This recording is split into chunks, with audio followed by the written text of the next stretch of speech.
안녕하십니까. 남북미 무기열전 시간입니다. 오늘부터는 북한의 전투기에 대해서 좀 살펴보려고 해요. 한 두 번에 걸쳐서 나오게 될 것 같은데 첫날이니까 오늘은 북한에서 이제 가장 좋은 전투기가 뭔가 살펴보겠습니다. 바로 미그 29입니다. 북한의 미그 29 말고도 미그 23, 21, 19, 17 이렇게 5개 종류의 전투기가 있다 이렇게 알려져 있어요. 그 밖에 이제 전투기 말고 공격기도 있습니다. 수호위기가 있어요. 러시아의 이제 전투기 하면은 미그기, 수호위기 두 가지 종류가 이제 있죠. 이게 그 개발 업체가 다른 거예요.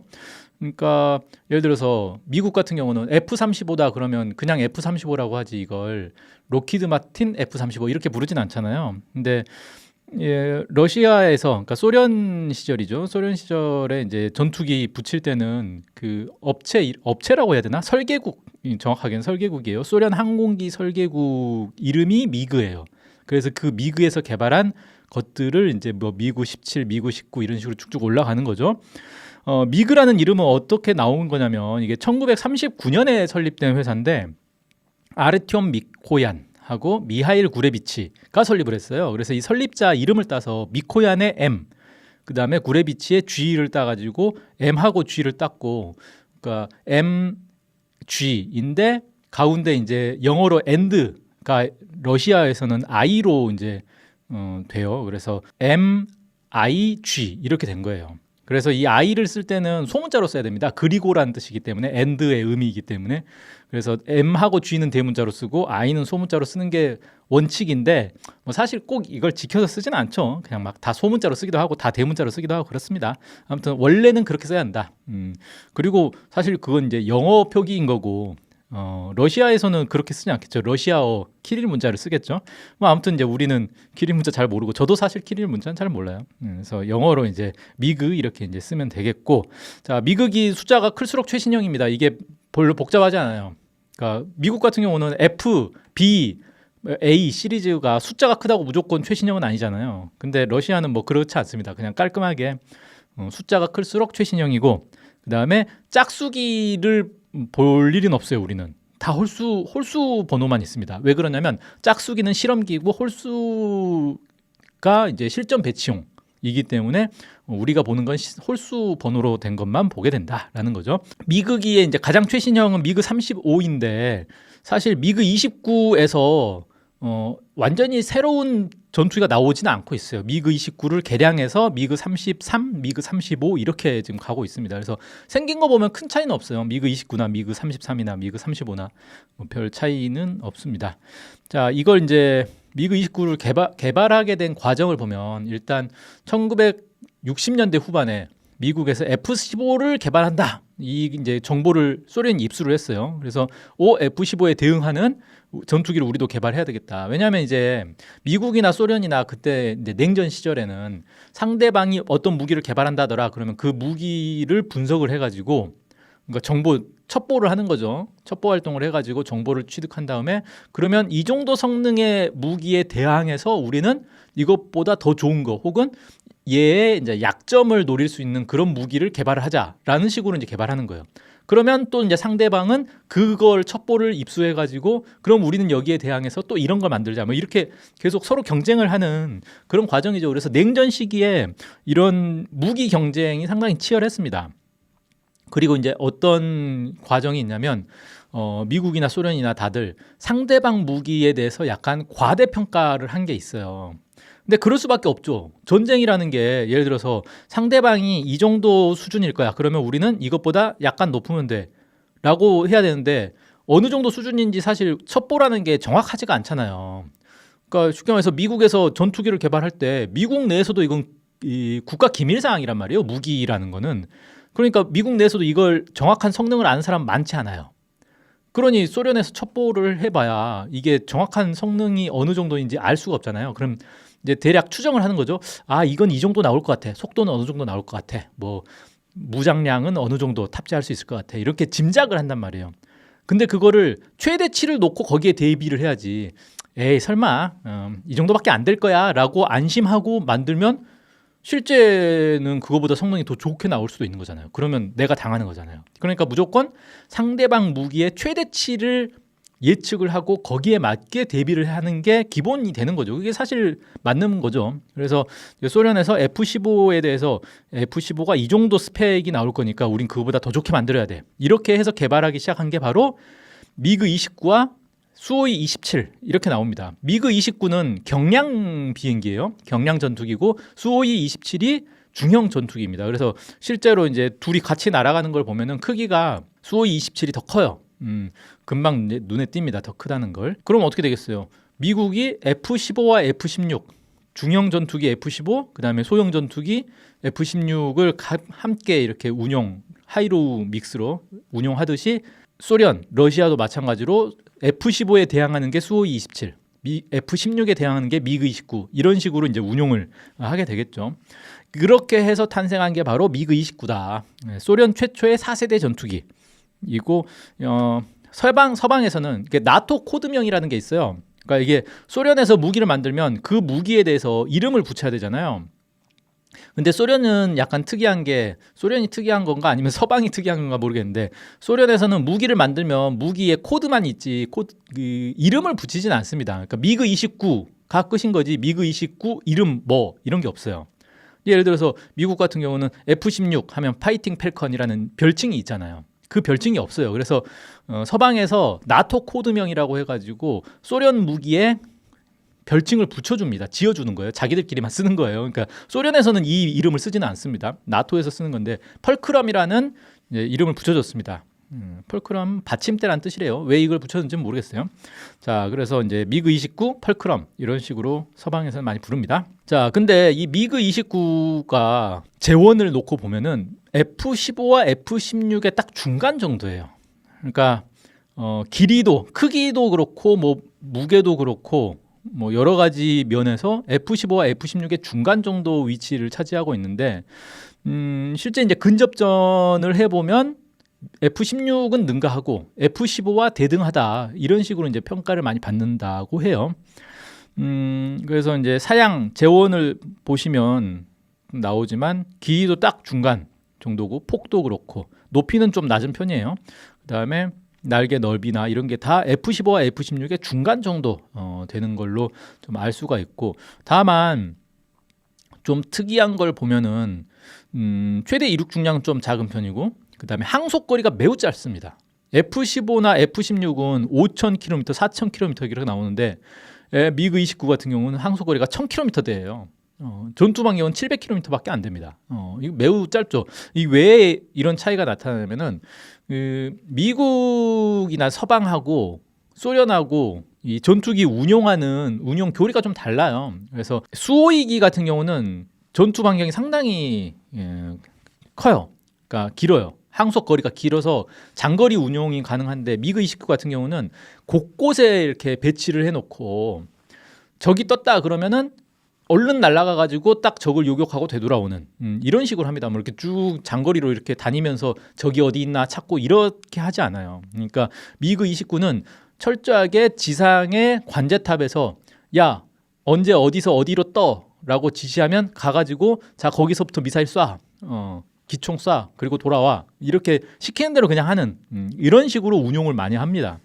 그러니까 미그 29 자체의 어떤 조종사의 판단과 이런 거에 의존을 별로 하지 않는 그런 방식으로 운용을 한다라는 거죠. 소련에서는 1983년부터 미그 29 실전 배치를 시작했고요.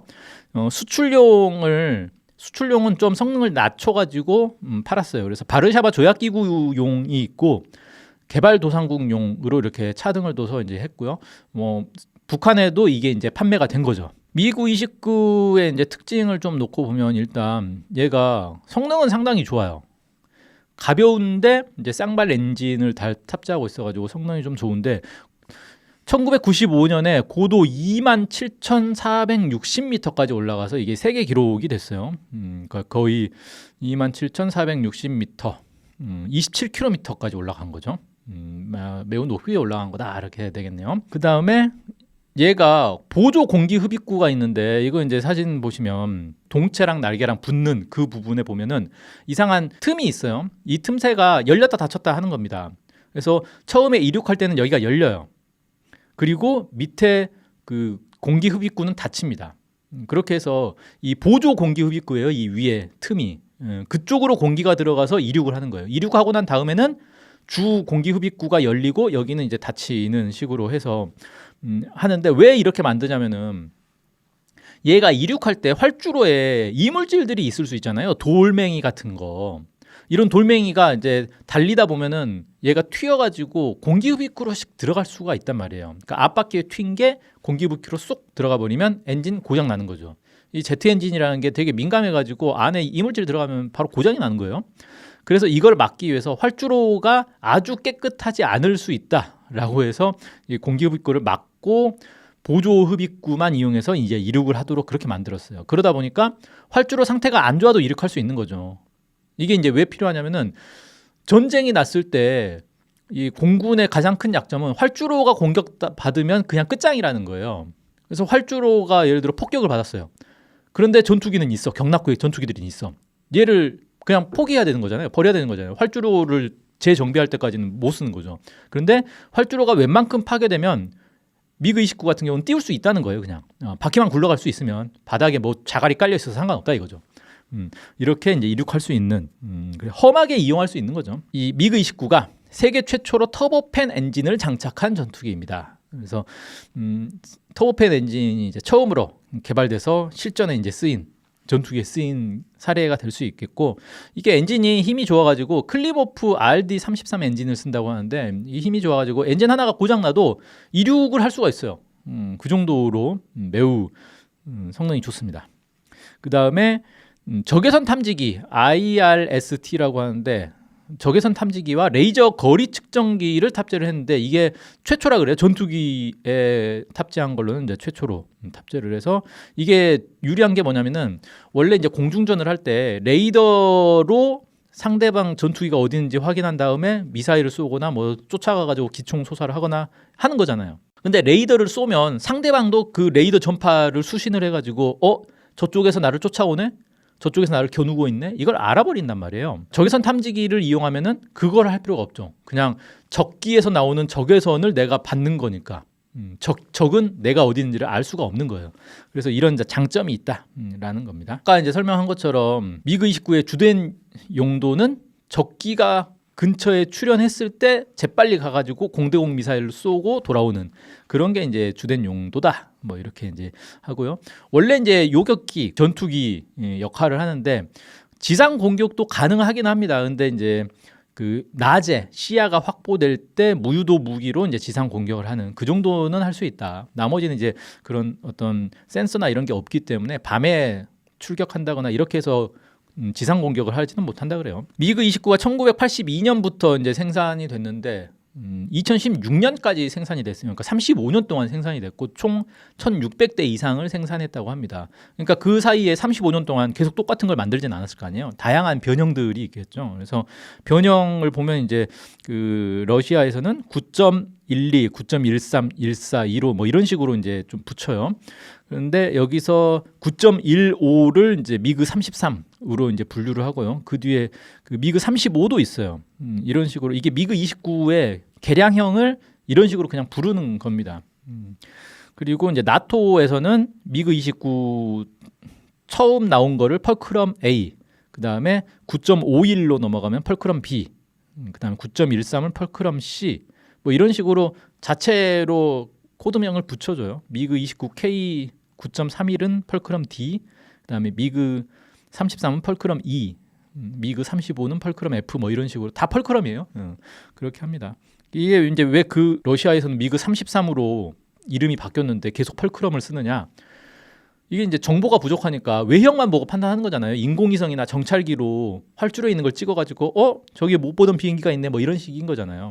근데 보면은 미그 29하고 외형이 거의 비슷하기 때문에 저게 다른 비행기, 완전히 다른 비행기인지 아니면 그냥 개량형인 건지 아니면 외형 약간만 바꾼 건지 뭐 이런 걸 알 수가 없으니까 일단 다 펄크럼이라고 붙이는 거예요. 자, 그다음에 미그 29 당연히 지금도 현역으로 활용하고 있죠. 우크라이나 전쟁에도 이제 사용이 됐어요. 그리고 과거에 보면 1991년 걸프전하고 1999년 6.5 전쟁에서 F-15, F-16과 맞붙은 사례가 있는데 미그 29가 모두 패배를 했습니다. 총 9대가 그때 당시에 파괴됐다 그래요. 그래서 F-15, F-16에 비해서 미그 29가 이제 떨어지는 거 아니냐 이렇게 이제 볼 수는 있는데 문제는 이제 좀 자세히 들여다보면 당시 미군하고 나토는 조기 경보기와 다른 항공기들 지원을 받았고 양쪽으로도 우위에 있었다. 그래서 일방적인 전투를 한 거다. 뭐 이런 분석도 있어요. 그러니까 미그 29하고 F-15하고 1대1로 붙은 건 아니다라는 거고, 아까도 이제 말씀드린 것처럼 미그 29는 기본적으로 지상 관제라든지 조기 경보기의 관제를 기반으로 해서 운용하는 걸 감안해서 만든 전투기란 말이에요. 그런데 이제 이라크나 유고 같은 경우 그런 게 제대로 이제 뒷받침하지 않고 그냥 미그 29를 출격시켰다라고 한다면 사실 쉽지 않죠. 그러지 않았겠는가 추정을 하는 거예요. 하지만 이런 이제 패전이 있어도 미그 29는 여전히 이제 성능은 우수하다라는 평가를 많이 받고 있습니다. 1998년 독일 잡지 항공기 평론에서 미그 29가 F-16보다 우수하다. 근접 공중전에서 결정적 우위를 점한다. 뭐 이런 식으로 이제 평가를 했어요.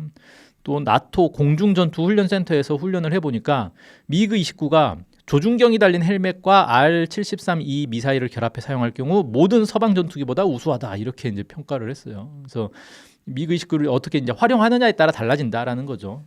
장거리 공대공 미사일을 탑재하면 상당히 이제 우수해지는 거죠. 미군도 근접전에서는 미그 29가 이제 F-16을 능가하고 F-15와도 대등하다. F-15와 대등하거나 더 우수하다 이런 식으로 평가를 했다 그래요. 다만 가시거리 밖 전투, 그러니까 BVR이라고 하는데 쉽게 말해서 이제 눈에 보이지 않을 정도로 멀리 있는 전투기를 장거리 공대공 미사일을 쏴가지고 격추하는 그런 전투에서는 F-15, F-16이 더 우위에 있다 이렇게 평가를 한다고 합니다. 그 다음에 또 뭐가 있냐면 이집트 공군에서 미그 29M하고 F-16하고 공중전 훈련을 실시를 했는데 미그 29M이 장거리 전투, 근접 전투 모두 명백히 우월했다 이렇게 평가를 하고 대량 구매를 결정한 사례가 있어요. 2021년에 나온 이제 기사인데, 근데 이제 미그 29M 같은 경우는 미그 29 개량형이기 때문에 뭐 더 좋았다 뭐 이렇게도 볼 수가 있고요. 아무튼 이런 이제 미그 29의 성능이 상당히 좋다 이런 것들은 서방에서도 인정한다. 이렇게 얘기를 할 수 있겠죠. 북한은 어떤 상황인지 한번 좀 볼게요. 북한에서 미그 29를 도입한 게 1988년입니다. 아시아에서 두 번째로 도입했다 그래요.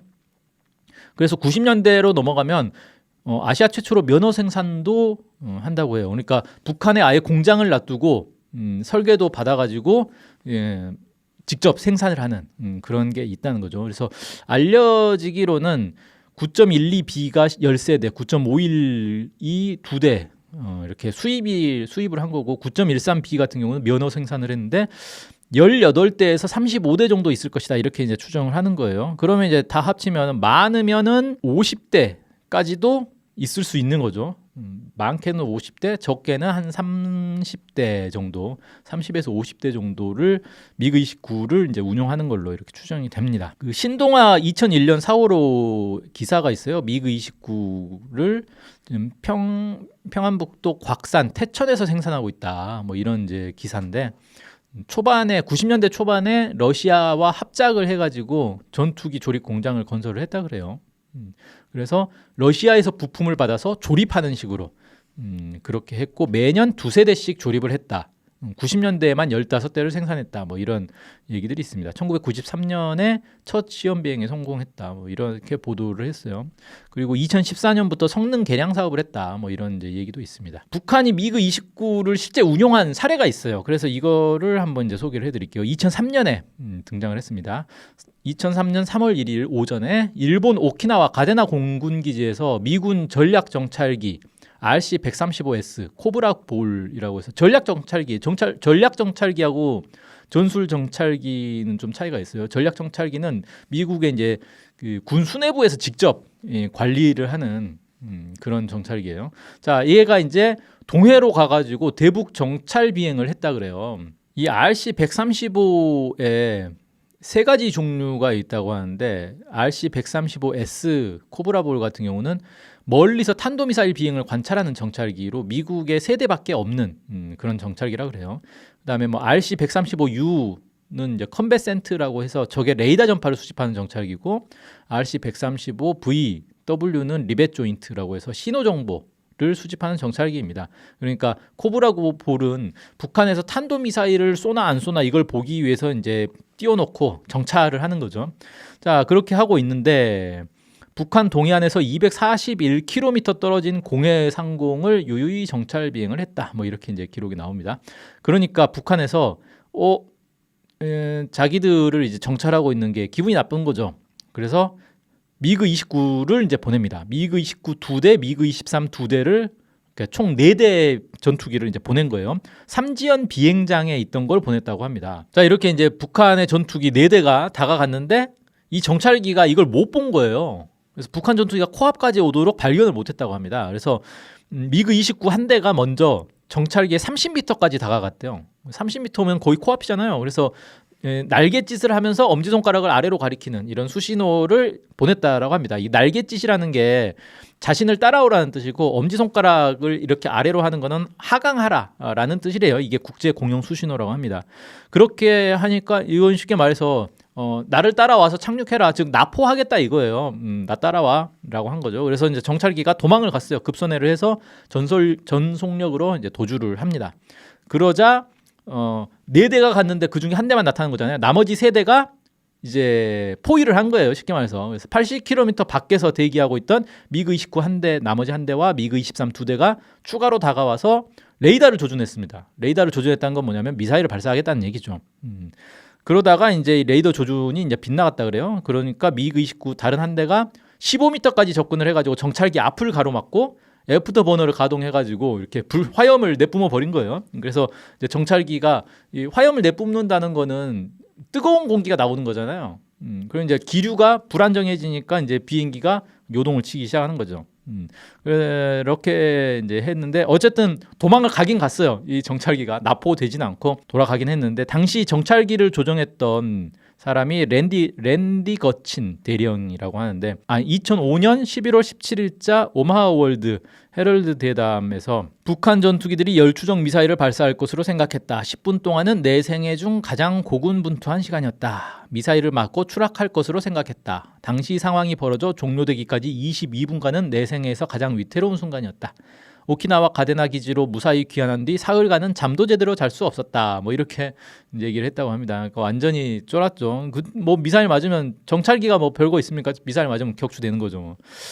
그럴 거라고 생각을 했다는 거예요. 그래서 이걸 통해 가지고 우리가 좀 알 수 있는 게 뭐냐면은, 전략 정찰기가 그러니까 탄도 미사일을 관찰하기 위한 전략 정찰기인데 얘가 전투기가 가까이 다가가는 걸 몰랐다는 거예요. 그럼 상당히 이게 접근 능력이 탁월했다라는 거고, 전속력으로 비행하는 정찰기 앞을 15m까지 접근을 해서 비행을 방해할 정도다라는 건 이제 조종 기술이 상당히 이제 있었다. 뭐 이렇게 좀 볼 수가 있는 거죠. 그래서 아니 어떻게 정찰기 모르게 비행기가 접근했지? 이건 참 이제 미스테리한 일이긴 해요. 아마 초저공 비행을 해서 레이더에 걸리지 않았을 것으로 이렇게 좀 추정됩니다. 그래서 보면은 이제 흔히 우리 전문가들도 그렇고 군 당국에서도 북한 공군 하면은 약간 이제 폄하하는 경우가 있잖아요. 저기는 기름이 없어가지고 훈련을 못해요. 그리고 부품도 없어가지고 뭐 고장 나면 교체도 못하고 수리를 못하니까 함부로 띄우지도 않는다. 괜히 훈련하다 고장 나면 안 되니까. 그래서 비행 훈련을 못하니까 조종사들이 실력이 떨어질 것이다. 이런 식으로 많이 얘기를 합니다. 근데 실제로 북한 조종사의 비행 훈련 시간이 얼마 되는지는 우리는 뭐 알 수가 없죠. 그런데 조종 실력이 정말 뭐 형편없나? 그건 전혀 아닌 것 같다라는 것을 이 사건을 통해서 좀 알 수가 있겠습니다. 자, 오늘은 여기까지 미그 29, 북한이 가지고 있는 미그 29에 대해서 좀 살펴봤고요. 북한이 최근에 이제 수호이 가장 최신형 수호이기를 수입할 거다 이런 얘기가 계속 들리고 있어요. 지금 인도하고는 러시아가 계약을 체결했다 이런 얘기가 좀 나오고 있는데 뭐 실제인지 모르겠는데, 북한도 상당히 좀 눈독을 들이고 있다. 뭐 이렇게 얘기를 하고 있어요. 근데 잘 생각해 보면 그 이제 수호이기 가장 최신형 수호이기 스텔스기죠. 5세대.